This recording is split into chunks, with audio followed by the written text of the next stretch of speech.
Hola, buenas noches a todos, buenas tardes. Estamos en la tercera actividad de la muestra La Iseca del Iniciado, que es una muestra que tiene lugar desde septiembre del 2025 hasta junio del 2026. Los invitamos a verla, a los que no hayan ido a verla, está en el tercer piso, en la sala Juan L. Ortiz, de acá de la Biblioteca Nacional. El próximo miércoles vamos a hacer una visita guiada a las 18 horas para todos los que quieran acercarse. Y hoy estamos en la tercera actividad de la muestra. Esta actividad es muy linda y es muy emotiva porque estamos frente a los discípulos de la ISECA eh, que se reunieron para hacer un libro glorioso que es La Iseca el Maestro. Es un libro hermoso, muy, muy emotivo. Supongo que muchos de ustedes ya lo leyeron. Nada, a mí me gustó muchísimo. Supongo que todos los que aborden ese libro van a sentir la misma emoción porque está escrito con mucho cariño y muchísima cercanía, que es algo que creo que es muy difícil de lograr. Y bueno, los chicos lo lograron no solo porque lo conocieron a la ISECA, sino porque también lo quieren mucho, ¿no? Y eso se expresa muy bien en las páginas del libro. Los voy a presentar y después vamos a hablar un poquito de cómo fue este libro biográfico de Lai. Tenemos a Rusy Milán, Natalia Rodríguez, Selva Almada, Guillermo Naveira y Sebastián Pandolfelli. Yo ahora le voy a pasar el micrófono a ellos, así dejo de hablar yo. Lo que sí me gustaría es que cuenten un poquito cómo empezaron cada uno de ustedes en el taller de Alberto. Bueno, tengo el micrófono en la mano. Mi experiencia con Live fue, bueno, yo a Mariano se la he contado alguna vez y hay una cosa extraña y de una circularidad extraña. Y el hecho de estar acá cierra también un poco todo un largo periodo. Eh, por allá, por el 2001 más o menos, una cosa así, yo ya escribía de antes, pero tenía algunos cuentitos y yo estaba como en búsqueda de un maestro. De hecho, había pensado en Antonio Balmaceto, porque escribía en Página 12 como para hacer taller. Nunca había ido a un taller literario, ni sabía cómo se hacía. Y de repente me encuentro, llega a mis manos un ejemplar de El Jardín de las Máquinas Parlantes.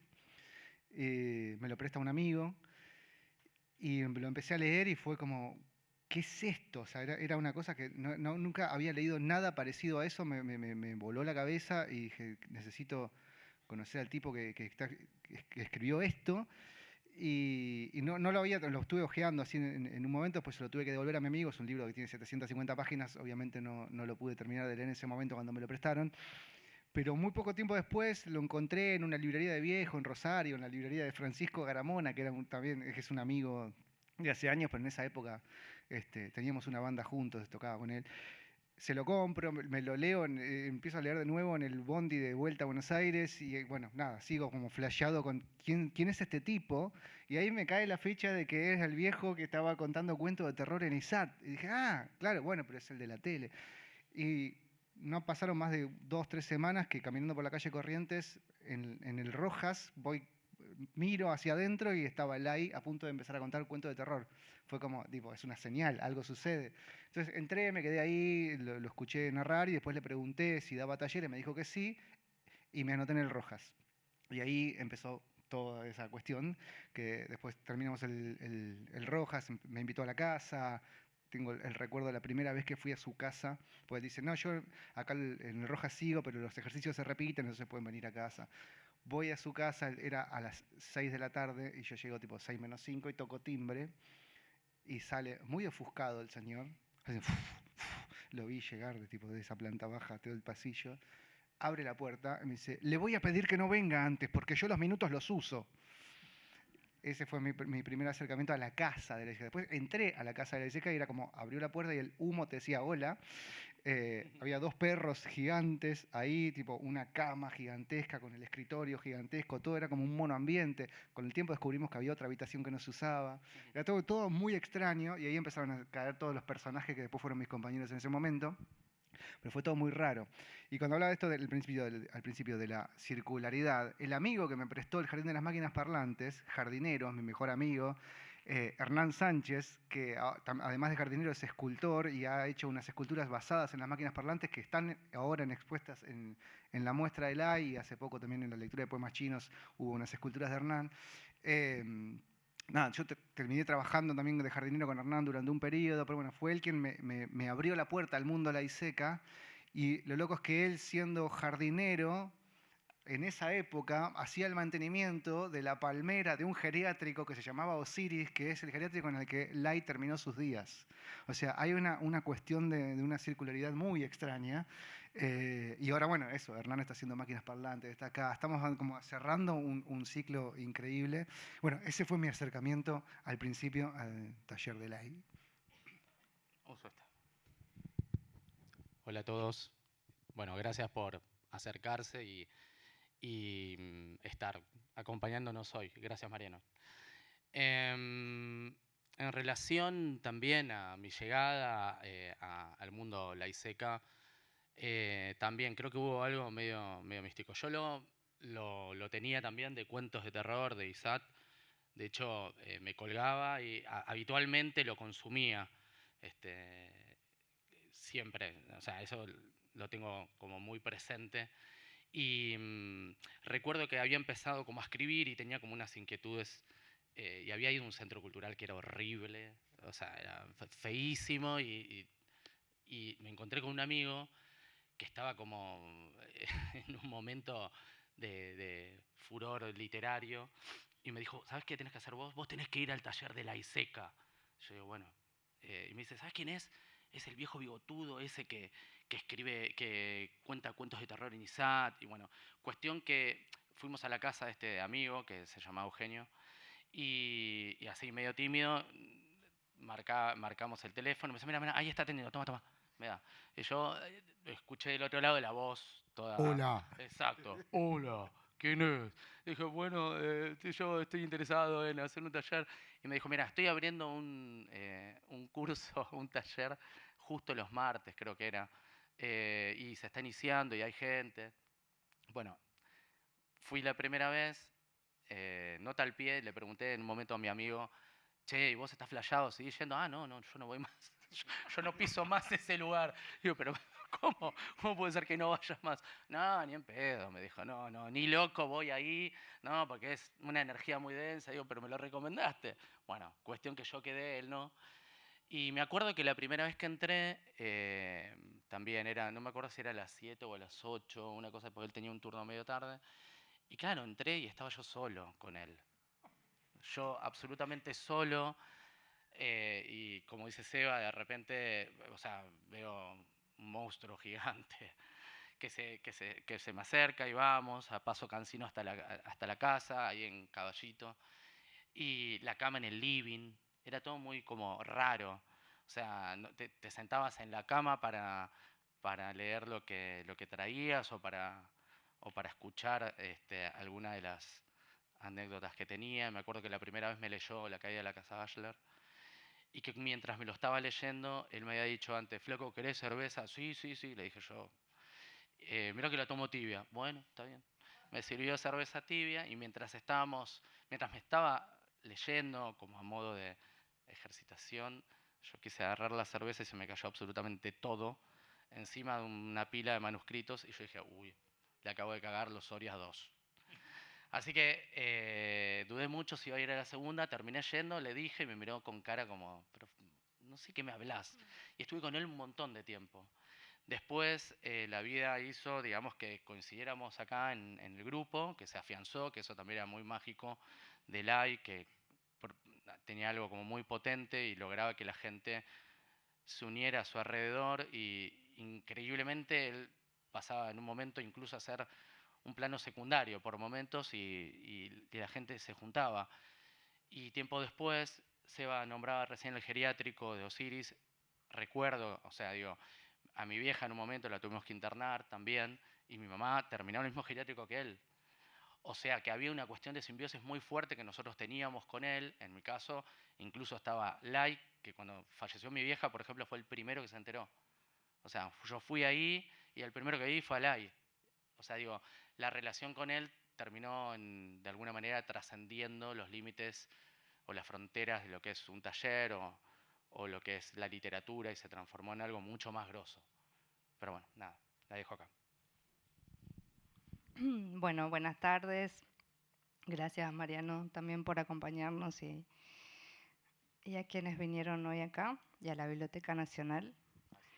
Bueno, yo conocí a Lai un poco antes del monoambiente y la cama en el lugar donde damos taller. Creo que conocí a Lai con todavía rasgos de civilidad, que era cuando todavía estaba con su última pareja, digamos, más formal, que fue Graciela. Así que en ese momento dábamos taller en una mesa, en una sala normal, era todo bastante normal. En realidad lo conocí un poquito antes en el Rojas, pero sí hablando de esta circularidad que también parece ser bastante recurrente en todo lo que tiene que ver con Lai. Fui a su taller por recomendación de Rusi, con quien éramos amigos desde Paraná. Yo venía de Paraná, me había mudado acá. Y yo no sabía quién era Lai Seca, nunca lo había leído. Esto fue, bueno, mucho antes de los cuentos de terror, así que tampoco lo conocía de la tele. Y me acuerdo que el Rusi me dijo, che, ¿conoces a un tipo que se llama Lai Seca? Acaba de ganar un premio muy importante, pero también muy raro, que es el Boris Vian, por una novela que todavía no se publicó, pero que tiene como 1200 páginas y ella como un mito. Y él había leído, creo que La hija de Keops, y estaba muy fascinado. Yo todavía vivía en Paraná, nunca había escuchado hablar de Lai Seca, no sabía quién era. Pero bueno, cuando me mudé a Buenos Aires, poco tiempo después, Rusi también me dijo, vos que escribís, este tipo da un taller en el Rojas, tendrías que ir. Así que fui medio solamente por confiar en lo que me estaba diciendo Rusi, por lo que él había leído. Me acuerdo que busqué en ese momento, hacíamos una revista en Paraná, y la editorial Norma porque un amigo salía con una chica que trabajaba en Norma, nos daban libros para reseñar en una revista absolutamente desconocida que se publicaba en Entre Ríos. Y entre esos libros había uno de Graciela Esperanza, que eran entrevistas no sé, no me acuerdo cuántos escritores, pero tipo 10 escritores argentinos del momento, o raros, o lo que fuera, o que a ella le interesaban. Y ahí había una entrevista a Lai, así que me acuerdo que antes de ir al taller leí esa entrevista que encontré en el libro. Y bueno, y fui al taller y bueno, me impresionó muchísimo. También nos leyó La caída de la casa Asher, que era como un clásico. Y fui un tiempo ahí, o sea, un cuatrimestre. Después los talleres, había mucha gente en ese momento en los talleres de él, del Rojas, 40, 50 personas. Me acuerdo que estábamos todos amontonados en un aula muy chiquita. Y él decía, bueno, escriban breve porque no van a poder leer, y obviamente nunca llegábamos a leer todos. Y después yo me volví unos meses a Paraná, y cuando finalmente regresé a Buenos Aires ya para quedarme, lo llamé y le pregunté si daba algún taller en otro lado donde fuera más posible trabajar. Y bueno, y ahí empecé a ir a esta casa que tenía él en San Telmo, donde vivía con Graciela. Y bueno, y a partir de ahí fueron muchos años de estar juntos, y después los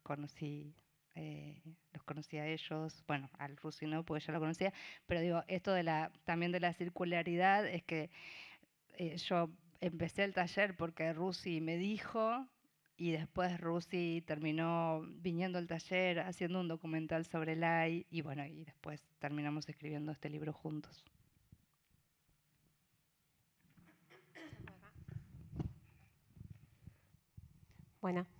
Buenas a todos, gracias por venir. Bueno, yo empecé también por recomendación de una amiga que yo no le había leído a Lai. sabía que contaba cuentos, bueno, estaba en su auge en el canal ISAT con los cuentos de terror, pero no lo había leído. Y andaba buscando un taller literario, una amiga me dijo, che, mira, leí este tipo y acá en la solapa del libro dice que da taller. El libro era Matando enanos a garrotazos.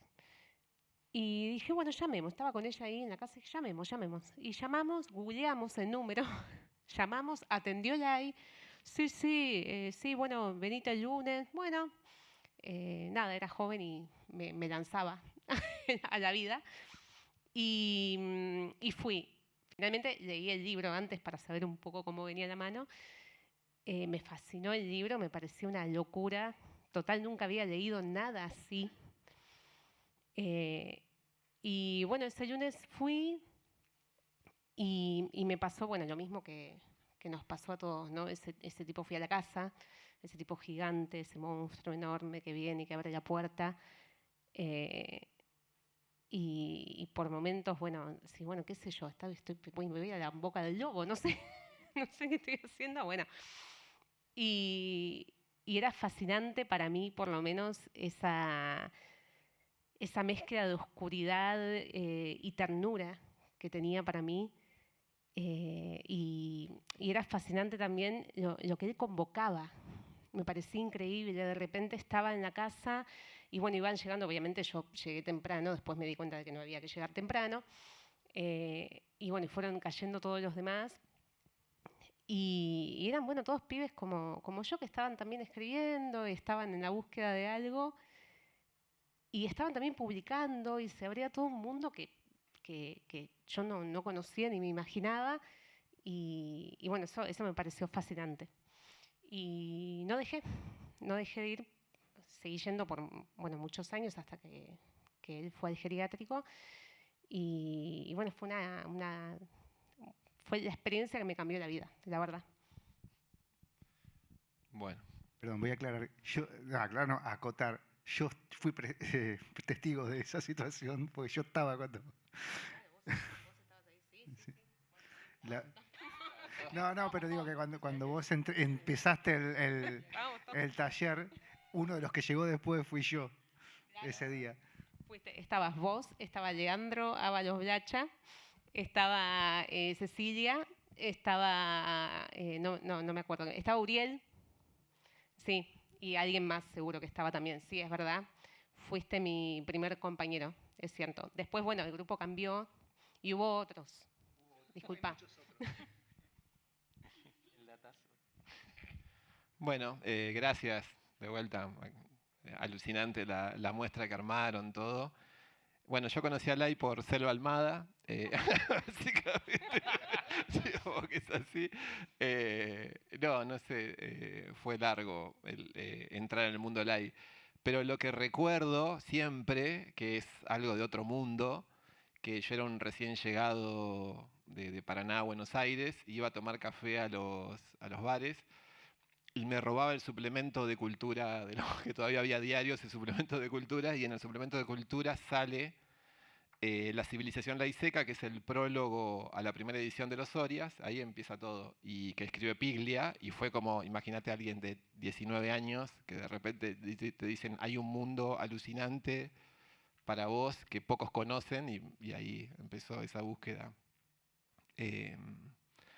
Y después, de lo de la hija de Keops, que también fue genial, era muy difícil conseguir libros de Lai, y buscando también en una librería de usados, que habían empezado a aparecer en Calle Corrientes, encontré la edición de MC de la hija de Keops.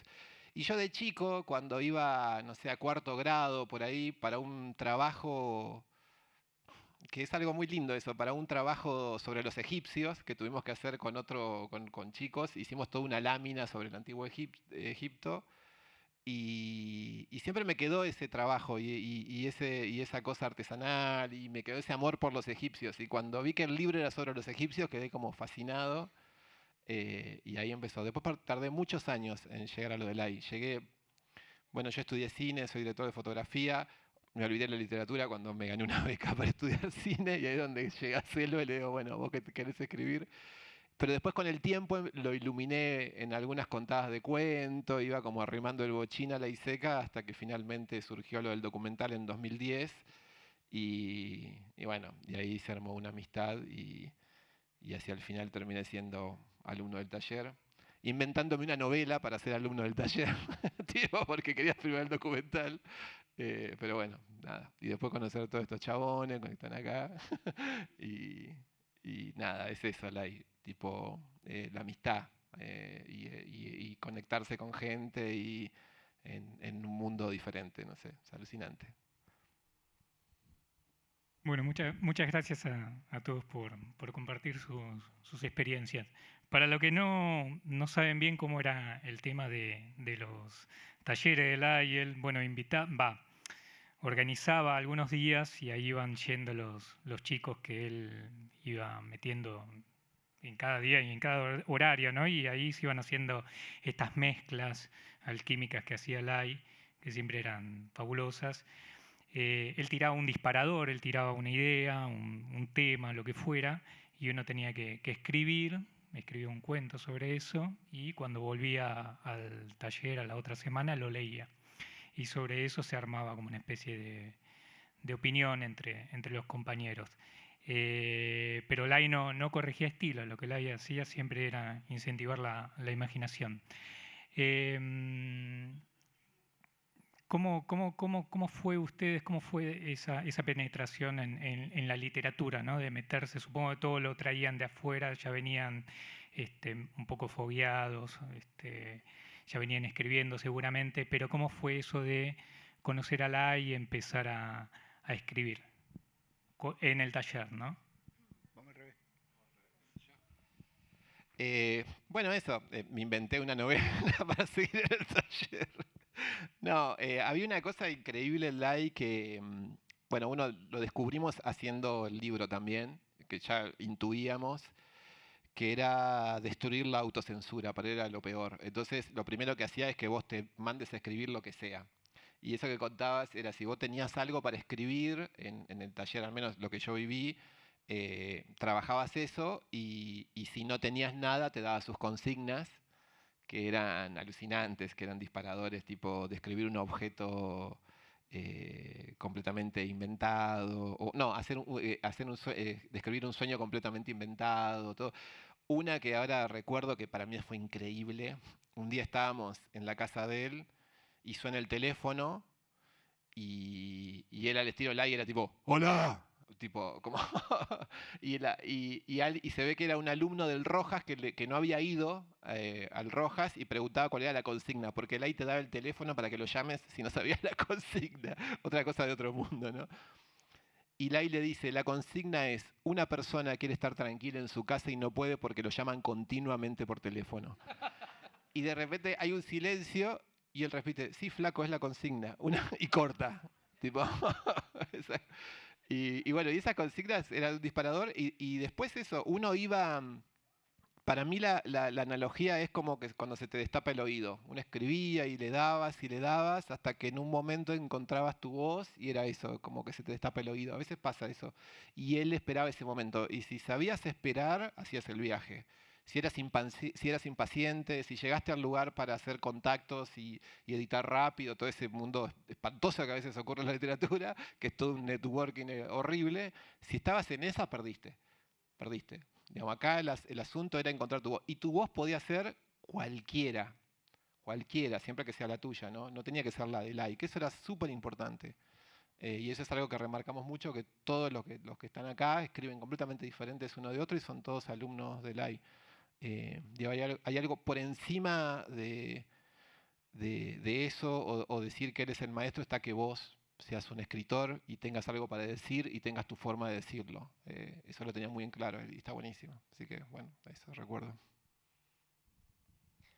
A mí, continuando con lo que decís de encontrar tu voz y que sea tuya y qué sé yo, me parece muy importante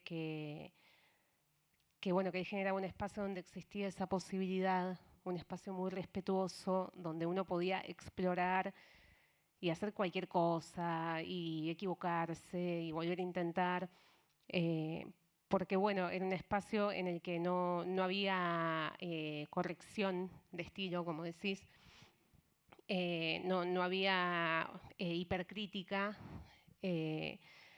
Todo lo que nos decíamos entre nosotros también como compañeros era siempre muy respetuoso y muy lindo. Se respetaba mucho también esa vulnerabilidad que implica como leer, sobre todo si estás empezando, digo, leer un texto que acabas de escribir, que bueno, qué sé yo, estás probando.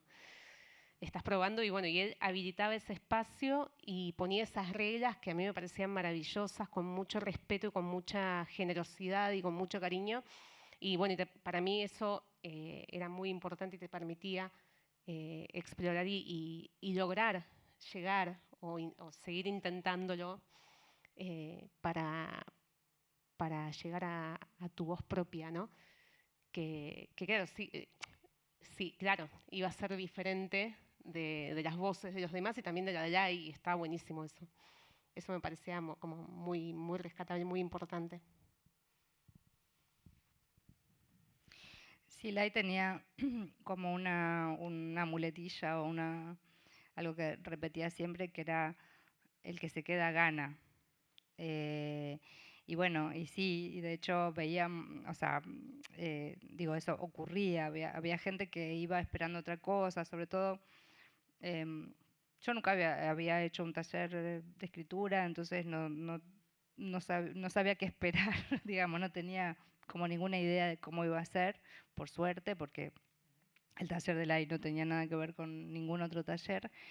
Pero bueno, después en el tiempo, estando ahí como alumna de él, me acuerdo que pasaba mucha gente por el grupo y mucha gente venía como, bueno, como esperando que el tipo agarre una virome roja y te empiece a tachar y te empiece a decir, no, esto que escribís es una mierda, no sirve, tenés que ir por acá, ¿no? Que era como un poco también lo que se comentaba de otros talleres, ¿no? Como que los maestros de taller eran tipos o tipas muy severos, con mucha severidad, con mucha crítica.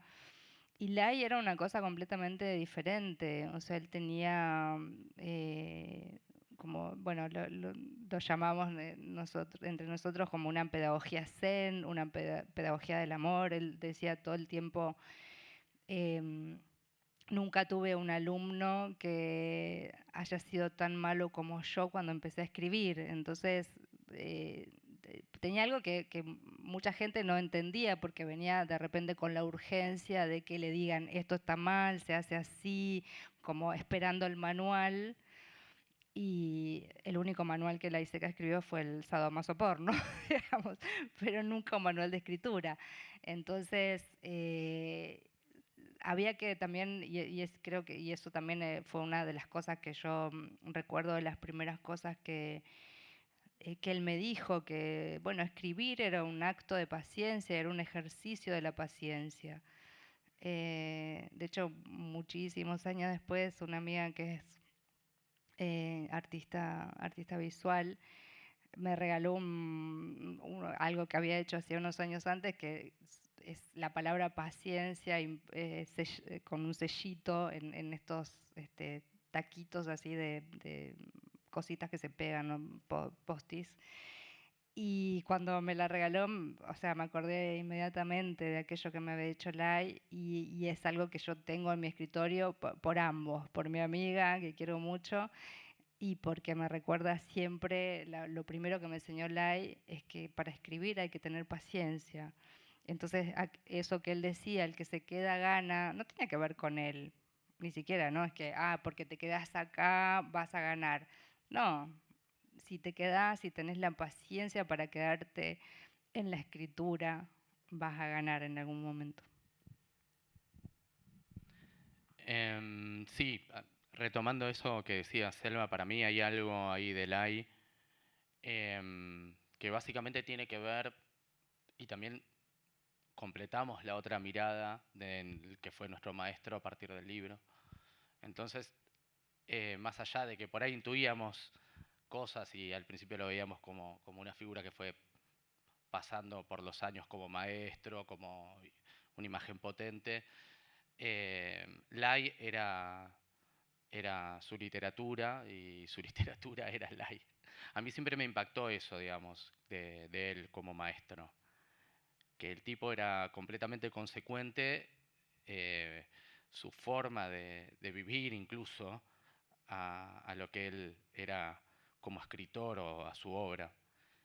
Y frente a eso que me parecía también tan fuerte, tan potente como un Jung, digo, un tipo que está tan incluso metido en ese mambo, el tipo tenía la posibilidad de salir de ese esquema y decirte de pronto, cuando vos le traías un cuento escrito con los codos, te decía, che, qué genial esto que hiciste, está buenísimo, ¿eh? Y vos decís, flaco, o sea, era muy loco eso. O por ahí, algo que a mí me parecía también bastante fuerte y potente en la imagen es que por ahí, si alguno de los compás se ponía a decirte algo, por ahí con la mejor, él decía, no le hagas caso. No, vos seguí en la tuya, vos dale derecho. Entonces eso me parece que marca algo potente. Y después cuando fuimos desempolvando un poco lo que era la vida de él, entendés que va mucho más allá que de publicar. Entendés que en el caso de él es una razón de vida y es casi un rescate. Y creo que en muchos de nosotros que quizás estábamos ahí y escribíamos y dábamos nuestros primeros pasos, también era un poco una forma o de rescatarnos o una forma también de conectar. Entonces, digo, eso me pareció como súper potente en él, y el resto, como decía Lai, los habrá tragado el sapo. Bueno, ¿querés contar algo? No, agrego 3 cosas. Lai odiaba que le dieran consejos, pero a la vez él tipo, tenía 2 o 3 que no eran consejos, pero sí lo eran. Que era que para escribir hay que leer más, escribir más y vivir más. Eso era lo primero que te decía. El otro era que tenías que tener un ejercicio de paciencia, que había que saber esperar. O sea, decía que odiaba los consejos, pero te los daba. Y por otro lado, esto de que a él no le interesaba sacar clones de la Isequitas, sino que cada uno desarrollara su propia voz narrativa. Y esto lo hacía de esa forma, con esa amorosidad, como decía Nati, de que siempre encontraba la manera de decirte qué parte estaba bueno de tu cuento que en realidad era una poronga. O sea, el cuento por ahí era malísimo, pero él encontraba, pero esta parte está buenísima. Nunca te decía, tipo, che, esto no te mandaba a corregir, como si sabíamos de otros talleres, y nombrémoslo a Abelardo, que te hacían tachar y se hacía llevar copias del texto y se tachaban entre todos.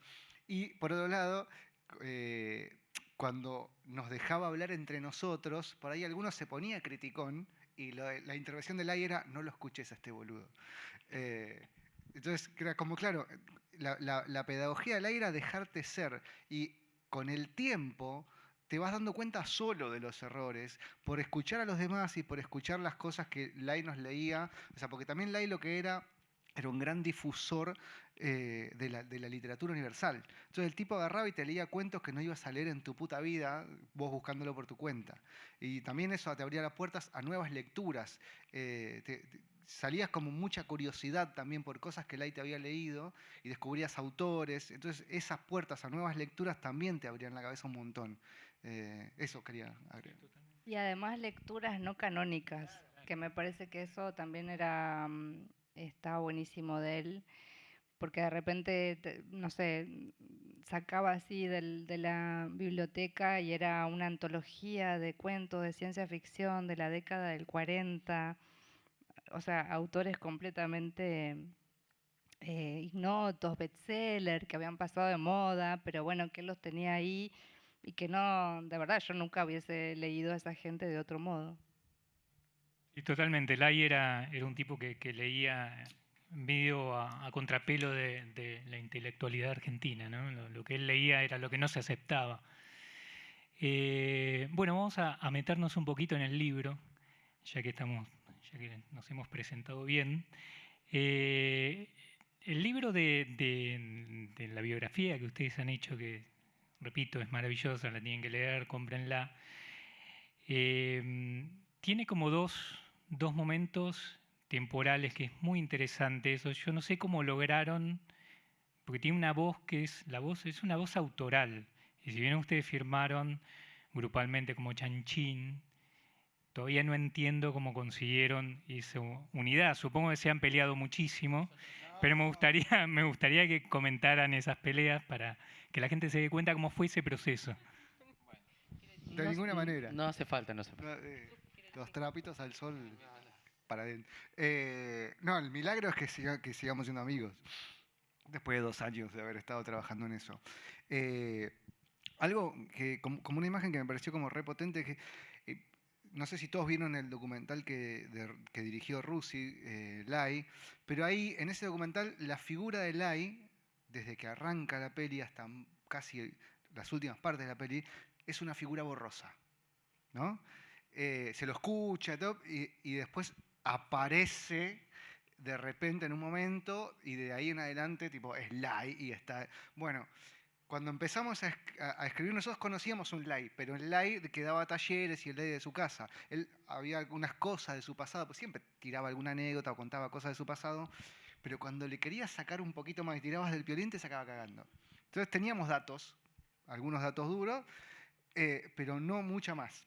Entonces, cuando empezamos con la escritura del libro y la investigación, era esa figura borrosa. Y a medida que lo fuimos entrevistando a gente que lo conoció, a familiares, gente que lo conoció en distintas épocas, y tironeando de los archivos que él mismo tenía, que eso lo va a contar Rusi también, del archivo que apareció, que fueron cosas que se usaron en principio para la película, pero después que habían quedado ahí.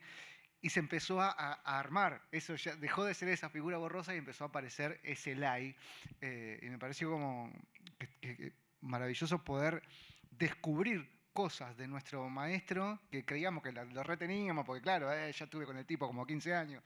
No, había una cantidad de cosas que tenían guardadas, ocultas, que fuimos descubriendo y un personaje maravilloso. O sea, Lai tuvo muchas vidas. Y todas esas vidas, también en un momento tenés que tomar decisiones, porque es una biografía, si no escribís una biografía de 850.000 páginas. Entonces había que tomar decisiones y había que hacer recortes. Entonces hubo que decidir qué se cuenta, hasta dónde, desde dónde se pone el foco. Todo eso fue muchísimo trabajo de pensar antes de sentarse a diagramar y qué sé yo. Hubo algunos diagramas así medio borradores, pero después también hubo mucha intervención de la editora, Ana Laura Pérez, que tipo, nos ordenó en un momento todo lo que había desparramado, y eso fue fundamental, la verdad, la participación, el ida y vuelta con las editoras fue posta fundamental para que terminara en esta única voz, porque en un momento nosotros no escribimos un capítulo cada uno, o sea, todos escribimos todo, y todos corregíamos a todos.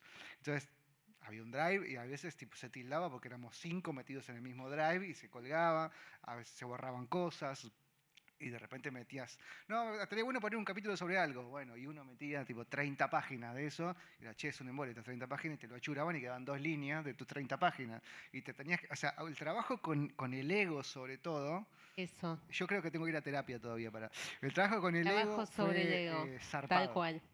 Bueno, Fue un los voy a dejar hablar a trabajo ellos. arduo de borrar. Somos 5 escritores y, bueno, somos 5 escritores, ¿no? Con estilos muy diferentes. Y con 5 egos. y borrar eso... Y bueno, y de alguna manera, bueno, tomar la decisión, porque es una decisión que se toma para escribir un libro de esa manera, bueno, tomar la decisión de decir, bueno, podríamos haber escrito un capítulo cada uno, quizás podríamos haber hecho otra cosa, pero decidimos consolidar una única voz. Bueno, esa decisión implicó, me parece, borrar mucho de nuestras voces propias, ¿no? De nuestro propio ego. Y fue arduo. No, sí, y cómo fue técnicamente también, digamos. Primero eso que vos decías, una escena que es en un presente y de ahí ir al pasado, era la función que cumplía eso es contar un momento que para nosotros era importante de la vida de Lai, pero que a la vez muestra algo de su personalidad. Entonces, por eso arrancamos casi en el final, digamos, y vamos a la infancia. Esta es anécdota de cuando él va a ese festival que están Leo y Ale, que ahí los tomamos a ellos, y habla mucho de la personalidad de Lai, pero a la vez nos habla de un momento de su vida. Entonces era jugar un poco con eso. Y a la vez, de ese juego de ida y vuelta, en cuanto al pasado, si igual debe ser libro, es cronológico. Va tipo desde su infancia hasta el final. Y después había algo que es en el momento en el que vos empezás... se trabajaba mucho por fragmentos y por edición. Tipo, entonces de repente tenemos que decir, bueno, vamos a contar el departamento de Lai, agarrábamos todo lo que escribimos sobre el departamento de Lai y agarramos fragmentos de cada uno. Y después la decisión fue, porque cuando vos haces eso, haces un Frankenstein. Entonces la decisión es, ¿qué hacemos? ¿Se ven las costuras o no se ven las costuras? Y finalmente decidimos que no se vean las costuras. Y cuando decidimos que las costuras no se vean, o sea, que no te vayas saltando un poco, ahí encontramos esa voz. Y es donde viene lo que dice Seba, que yo creo que estuvo muy bien la editora, que ella defendió esa voz por encima de nosotros. Porque cuando vos escribís querés todo el tiempo agregar cosas. Y ella, no, acuérdense de esta voz que ustedes querían. Y creo que ahí como cerró un poco esta idea de que los 5 sean uno solo y que sea amena la lectura, sobre todo, porque ya hay otra cosa para cerrar. Ya había otros trabajos biográficos de la ISECA basados en su obra, estudios muy buenos sobre su obra. Lo que queríamos nosotros era ir a la parte humana, hacer una introducción y que este libro sirva para cualquiera que se quiera meter en el mundo de la ISECA, y por eso al final tenés todas las citas. Digamos, si querés continuarla, ahí sabes por dónde ir, si querés profundizar. Pero en esa forma de introducirnos, creo que ser generoso con el lector era muy importante, como que sea una lectura muy amena. Y en eso no queríamos ser laisequianos. También nos pareció una falta de respeto hacer una biografía que sea laisequiana, porque como laiseca escribe lai. Entonces, por eso tiene, creo, esa forma tan directa. Podríamos Bueno, haber hecho eso, basarnos en la desmesura de lo laisequiano para hacer una biografía loca. Pero bueno, lo del archivo también, eso, Rusi, que estaba buenísimo, que apareció ahí. En el momento en el que Lai ya se iba a quedar definitivamente en el geriátrico, el departamento que alquilaba ahí en Flores, había que devolverlo, entonces fuimos a limpiar y para que devolverlo, y fuimos con Julieta, y ahí fue donde que Rusi estaba grabando imágenes para el documental. Lai decía que había perdido sus originales, que había perdido su foto, que la foto las había quemado, que no tenía nada. Cuando fuimos a limpiar el departamento, él no estaba, entonces le podíamos toquetear todo. Y encontramos, en bolsas de consorcio aparecieron los originales, estaban los Sorias, ¿entendés? Tipo lleno de hongos en una bolsa.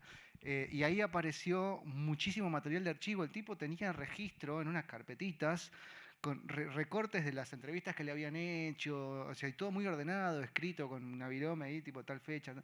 Entonces, eso sirvió muchísimo como para puntal, para ir a buscar más material. Pero usamos mucho de eso que por ahí no entró en el docu, pero sí para el libro.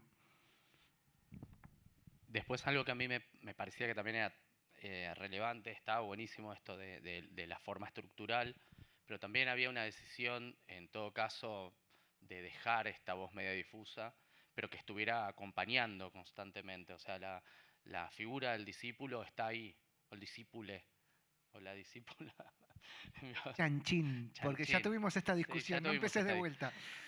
Porque bueno, esa Chanchín termina siendo, porque no le íbamos a poner el discípulo, porque hay 2 chicas, no le podíamos poner la discípula. Y el discípule tampoco quedaba bien, entonces Chanchín porque quedó. No había muchas opciones, la verdad. además es una Igual referencia de cómo podríamos nos haberle decían. puesto a la discípula. Y ustedes mandarse a callar. No. No, pero había ahí una decisión también de que estuviéramos nosotros, los principales, ahí como los referentes de la cuestión del taller de él. No, mentira, como que hubiera una idea también de un discípulo presente a lo largo de este trayecto de la historia. Y quizás todo lo que tiene que ver con el descubrimiento del AI viene en esa otra secuencia, pero el discípulo está.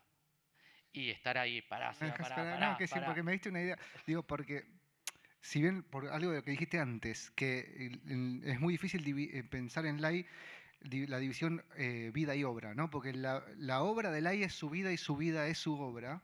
Es muy difusa esa línea. Y todos, no nosotros, todos los que pasaron por el taller de Lai también son parte de la obra de Lai. Claro.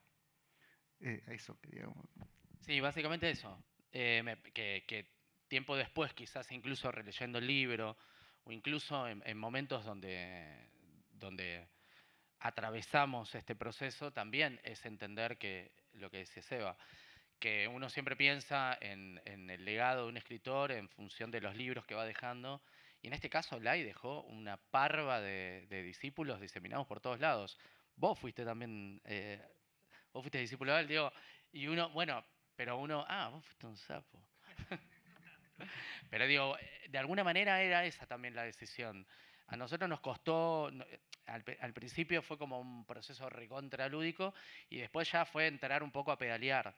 Ahí quizás vino un poco más lo duro, pero estuvo, digamos, fue un trabajo alucinante. Sí, además creo que fue para nosotros 5, un trabajo de mucho aprendizaje, porque desde lo que decían al principio de, bueno, que te tachen que te eliminen todo un párrafo o quizás páginas que habías escrito hasta, o sea, como fue eso, como no solo borrarnos individualmente en función de esa voz construida que es Chanchín.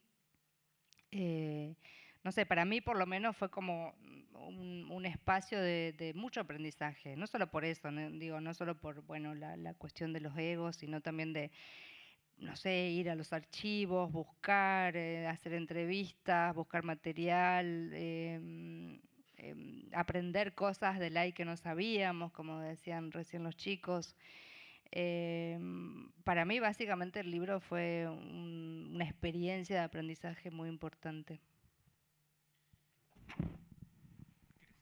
No, iba a cortar a lo de Selva cuando dijo la investigación, el aporte de la Biblioteca Nacional, porque las cartas de Fowell también fueron muy, muy importantes en ese momento de investigación. Sí, son 11 cartas que se conservan acá en el archivo Fowell, que pueden ir a leerlas, son muy interesantes porque muestran una faceta del AI casi desconocida. Lo que le quería preguntar, cuando ustedes arman esta investigación, ¿en qué año la arman? ¿Cuándo empiezan? ¿Cuándo surge esta idea, esa necesidad de, bueno, vamos a escribir una biografía de Lai? Que de hecho, como dice Rusia, había una biografía que era una biografía más que nada literaria, es decir, estaba basada de Conde de Boeck, que es Lai, que es excelente, es también un ladrillo, pero lo que hace de Boeck es analiza todos los libros de Lai. Los chicos se concentran sobre todo en la vida de Lai. Claro, son complementarias. ¿Cómo hicieron ustedes para abordar la dificultad justamente de desentrañar todas esas décadas de la vida de Lai que eran prácticamente desconocidas, que estaban sepultadas en el olvido, que además revelan tanto, ¿no? de por qué la literatura de Lai es así? ¿Cómo llegaron a eso?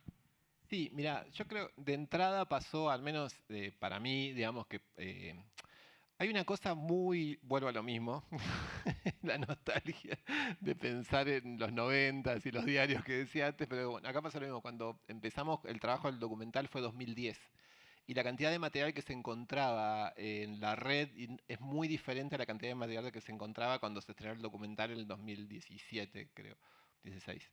Eso varió muchísimo.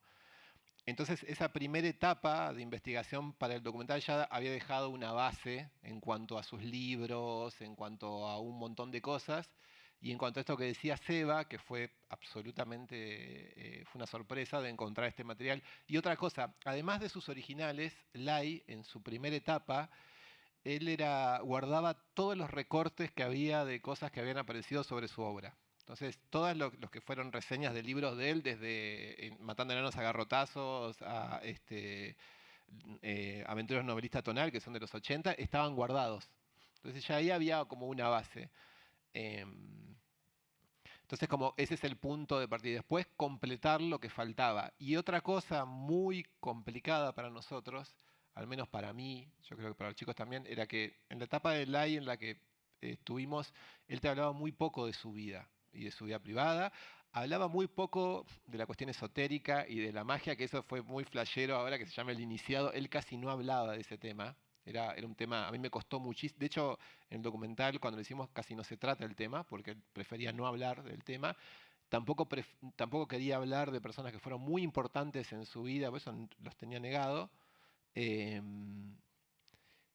Y para nosotros fue fuerte también tocar ese tema, porque sabíamos que él no quería, hasta que en un momento descubrimos, creo que en una conferencia que es sobre la magia, y que dijimos, bueno, él ya hablaba de esto. Viene al estilo de la Iseca, al final decía que no quería hablar del tema, pero dio toda una conferencia en Camilo Aldao sobre la magia, tipo durante 1 hora y pico. Y ahí dije, bueno, ok, nos habilitó él desde algún lado pero bueno, fue yo creo que rellenar las partes que no teníamos y a la vez una cosa importante, siempre tener en cuenta el valor que era la intimidad con él, ¿viste? Por sobre todo, digamos. Nosotros quizás no éramos unos súper conocedores de su obra, pero sí tuvimos esa cosa de compartir con él. No hablaba de Jalí, hablaba muy poco y nos fuimos descubriendo el personaje. Jalí era importantísimo en la vida de Lai y lo fuimos. Bueno, Selva fue la única de nosotros que lo vio en vida a Jalí una vez porque le dio taller. Pero bueno, el hecho que apareciera ese personaje, que era como el maestro esotérico de Lai, que lo influenció muchísimo. Y después uno encuentra desperdigado por ahí un montón de personajes dentro de la obra de Lai que Jalí siempre estuvo, ¿no? O sea, es el de Quevedo, el Jardín de las Máquinas Parlantes. Pero bueno, nosotros no sabíamos, no teníamos mucha data de eso, y a raíz de entrevistas a gente que lo conoció, a la mamá de Julieta, qué sé yo, encontramos o nos contaron cosas de Jalí que finalmente muchas de esas están en el libro. Pero bueno, también era eso, tomar decisiones sobre qué se cuenta, qué anécdotas puedes contar. Más allá de las de taller, que no importaba quién de nosotros vivió determinada anécdota, sino que lo pusimos a Chanchín a vivir esa anécdota, pero las que eran por ahí más fuertes, había que decidir qué se cuenta, qué no, hasta dónde. Es un recorte que, bueno, y fue Para medio... mí, igual hablar con las parejas de él fue fundamental.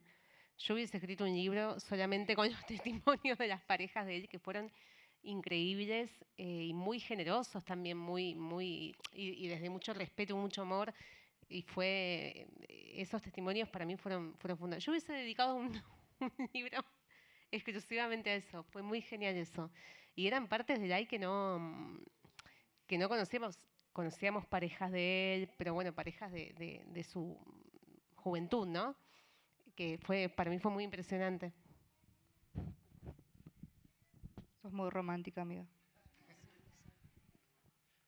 Sí, fue como desempolvar también esa otra historia, lo cual está bueno. De repente, bueno, sumando a eso, o descubrir personajes aledaños, ya sea, no sé, el hijo de su maestro, Nahuel, que te contaba, por ejemplo, los años nuevos, cómo lo pasaba con él, o mismo el hijo de una de las parejas fundantes, que fue Graciela Yaines, que te iba contando la forma en cómo ellos empezaron a configurar esa familia, cosas que, bueno, nada, que tienen, digamos, no eran gente como, quizás como las familias ordinarias, pongámosle, tenían otro estilo de vida y por ahí esto, ¿no? Pensar en abordar una vida tan gigante como la de un cosechero, la de un brujo. Es más, en un momento habíamos hablado, me acuerdo, cuando estábamos remotivados. Iban a ser 3 libros. Iban a ser 3 libros, iban a ser... Re Netflix. Estábamos recontra manijas y dijimos, esto es una biografía en saga. Seca el Esto enamorado. Es una saga. Sí. La Iseca el enamorado. Claro, y tenía un montón de fragmentos aledaños a la vida de él que todos se aplicaban perfectamente para un libro.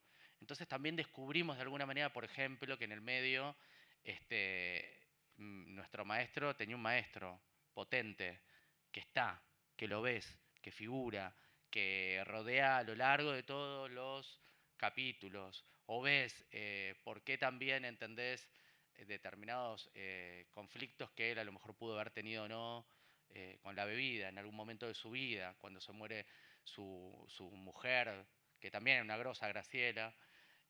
Entendés también cómo las piezas se van armando cuando los sobrinos de Graciela, Connie Duprat, bueno, los Duprat, los llevan a hacer los cuentos de terror, y vas entendiendo todo ese recorrido, y nada, y abordar la parte de ese agujero negro, la materia oscura, por así decir, del AI, que era esos años, era un montón. Por eso también en algunos casos recurrimos a fuentes directas y también a liberarnos en poder ficcionalizar algunas partes.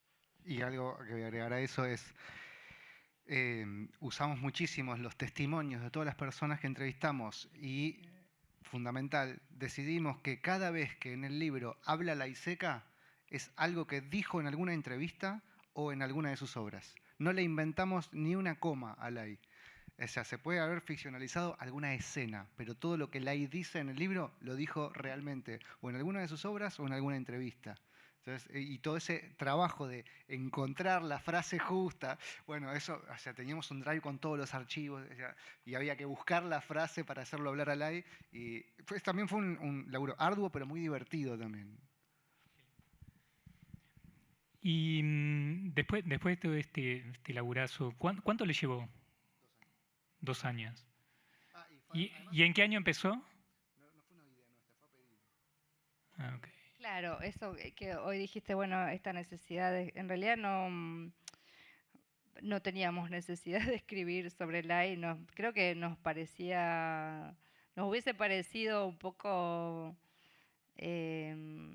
Herético. demasiado, claro, medio herético, pero cuando estábamos, o sea, Ana Laura Pérez, que fue nuestra editora para este libro, ella había editado primero el primer libro que sale en Random House de él es Ibris, que es 2 novelas inéditas más La Puerta del Viento, que fue la última novela que él publicó en vida.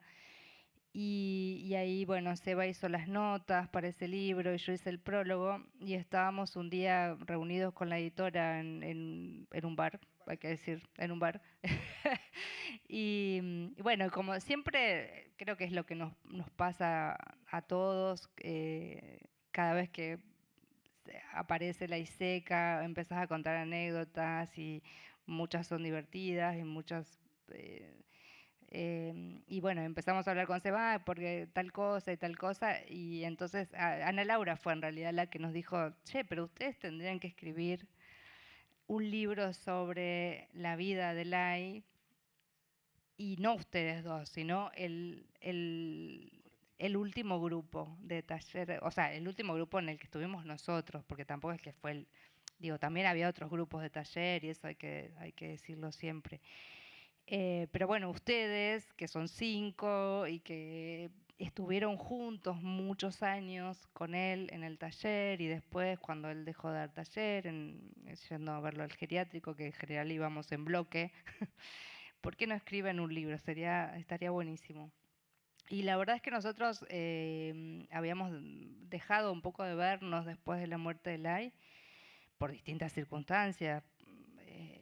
Y básicamente a Seba y a mí nos pareció una buena idea para volver a juntarnos los 5, que nos acordábamos de que la pasábamos muy bien en el taller. Y bueno, así empezó el trabajo. No es que fue una idea nuestra, la verdad.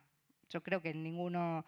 De hecho, siempre le decíamos a Seba, vos tenés que escribir la bio de Lai, vos tenés Todo que... el mundo me decía a mí, vos tenés que escribir la biografía de Laiseca. Y yo decía, Y él siempre decía que no, se hacía el modesto un poco, pero bueno.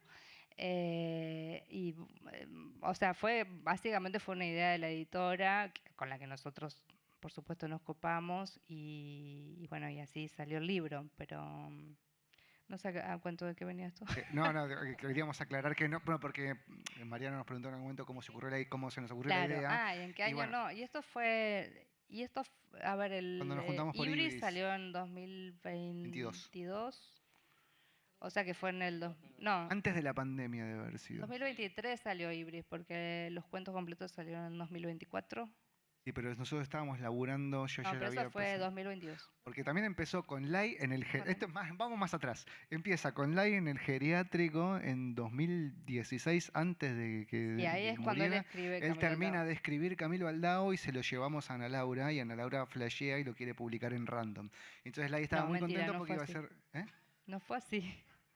Sí, fue así. No. Ana Laura quería publicar, Camilo quería, Aldao. no, quería reeditar cosas de Lai Bueno, y Camilo y Aldao que él estaba terminando. estaba escribiendo Camilo Aldao, entonces Obligamos a que lo termine. fuimos fuimos con Ana Laura Pérez al geriátrico para que se conocieran y Lai estaba muy entusiasmado con esa posibilidad de que su obra saliera en una editorial más grande y llegara a otro público. Y además estaba escribiendo el borrador de Camilo Aldao y eso le dio el impulso para terminar la novela porque la idea era que lo primero en que se publicara de él fuera Camilo Aldao. Y bueno, lamentablemente murió antes de que eso ocurriera y por eso después, bueno, formó parte de Ibris, que fue este primer libro que sacó Random. Y ahí en esa reunión por Ibris es donde aparece la posibilidad de hacer la biografía. Bueno, para ir cerrando un poco, y si quieren hacemos algunas preguntas, ¿qué les dejó esta experiencia a ustedes? Que supongo que fue una experiencia preciosa, pero en algo los debe haber cambiado, estoy seguro.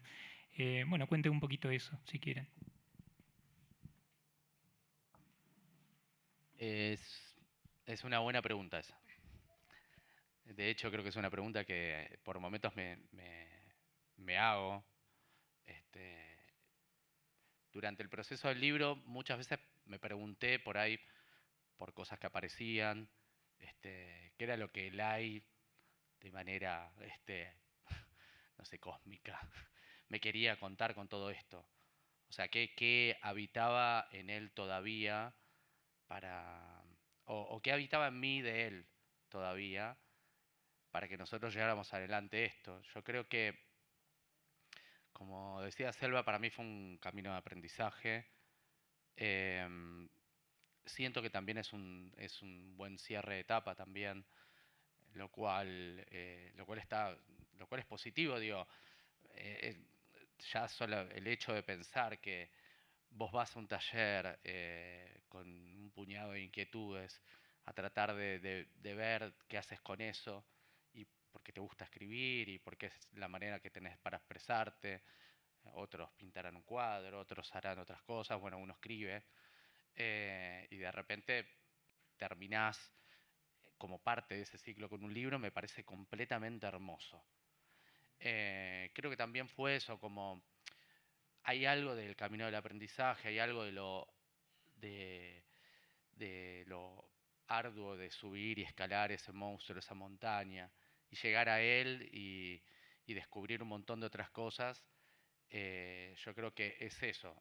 Para mí lo que te deja, o a mí lo que me deja el libro, en gran parte es esa capacidad de, ante todo, seguir escribiendo, publiques o no publiques, ante todo, la vida primero, y nada, eso. Y después nada, como también creo que dijo Nati, para mí fue una experiencia fundante, tan fundante como hasta en esto.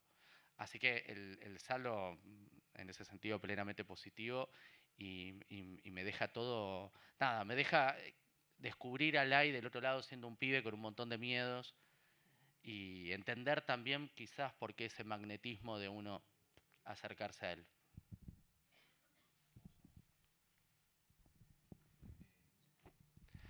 Sí, me dejó una muy buena experiencia de trabajo, fue un gran aprendizaje a nivel técnico y artístico.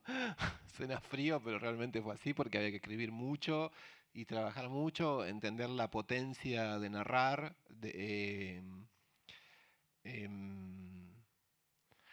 No sé, no se me ocurre, es difícil, tipo, pero sobre todo eso, y quizás uno lo dice así y no parece mucho, pero me ayudó a escribir más, a profundizar más no sé si a profundizar, sino a simplemente soltar la mano. Que ahí nos dimos cuenta que el libro se trataba de aprender a soltar la mano, a que no, no, me tengo que sentar a escribir. Era como, bueno, dale, vos dale, tirá, y alguien te va a decir, che, loco, te es una mierda, y te rompe todo, y vos ahí decís, che, es verdad, es una mierda. Entonces, ese ejercicio fue alucinante, y el libro lo tuvo mucho, todo el tiempo.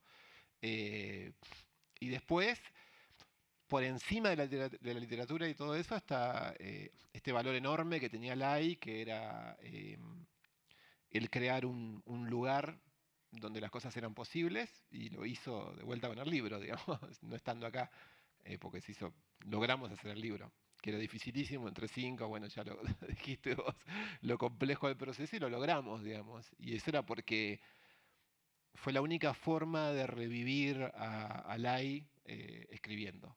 Creo que eso fue muy lindo, tipo, lo trajimos de vuelta para nosotros, y ahora, no sé, yo qué sé, cada uno seguirá su camino, pero logramos que vuelva. Y antes nos costaba mucho que vuelva, cuando decíamos, che, vamos a volver a juntarnos, cada uno se lee lo Eso. que tiene, era Fue muy la difícil. excusa perfecta para Y fue una juntarse a gran tomar excusa. birra. Así que yo les agradezco a los chicos que fueron, bueno, así, no sé, como todo esto que se dio fue muy lindo para cerrar esa etapa.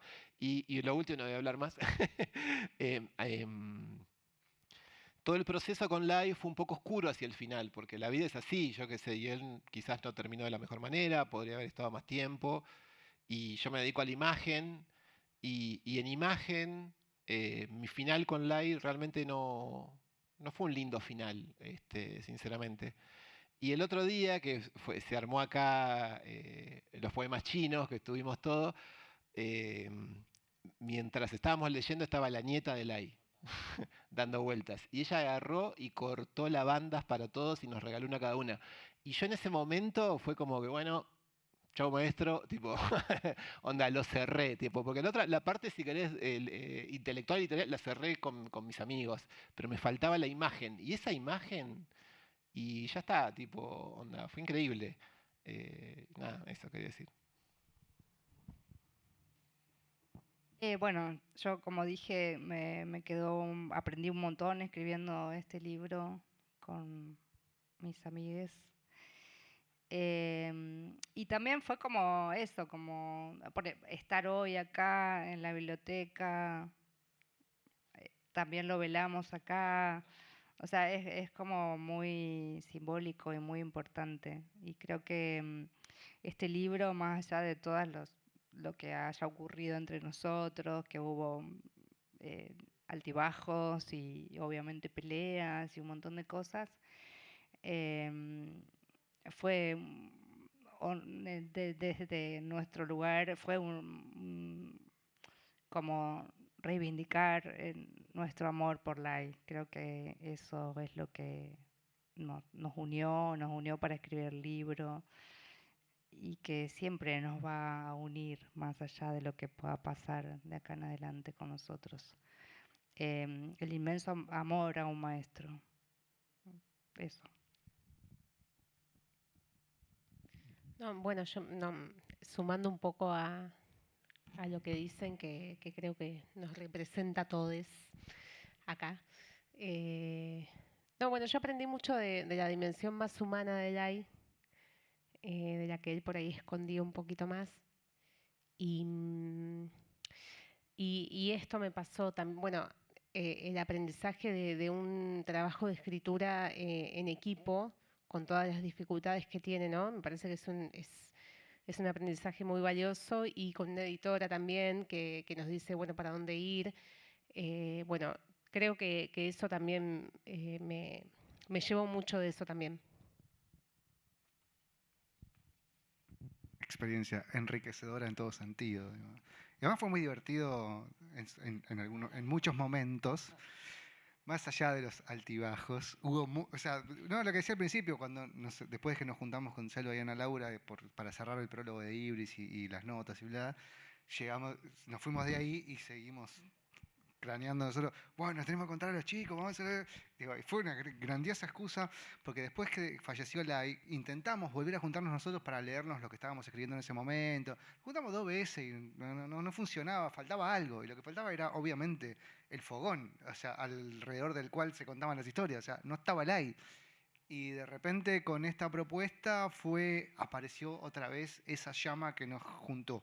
Y fueron 2 años de mucho trabajo, pero también de pasarla bien, litros y litros de Heineken, y de tirar ideas y de delirar, y hasta que en un momento, bueno, había deadlines y plazos que cumplir y cosas. Podíamos haber estado mucho más tiempo haciendo esto. También tenemos vidas cada uno, entonces, o sea, en un momento había que cortarla y decir, che, bueno, hay que entregarlo, hagámoslo. Pero fue una experiencia enriquecedora en todo sentido. Aprendimos a laburar en equipo, y salió. Y acá estamos cerrando todo un ciclo muy zarpado.